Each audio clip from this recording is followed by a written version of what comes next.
Perez po, OFW po sa Kuwait. Nagpa-voluntary reputation po. Dahil po, meron po kaba doon sa nangyayari, pasabog po doon sa Kuwait.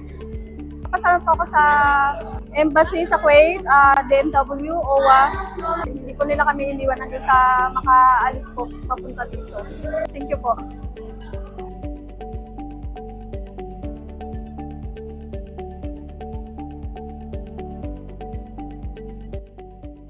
Ako po ay si Gerardo Paulite, katrabaho ko sa Kuwait bilang isang nurse.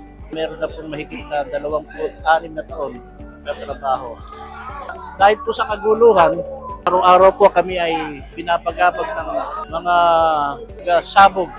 Kaya po ako nagpapasalamat sa OWA government at Philippine Embassy sa Kuwait bilang pagtugon sa aming pangailangan para sa repatriation.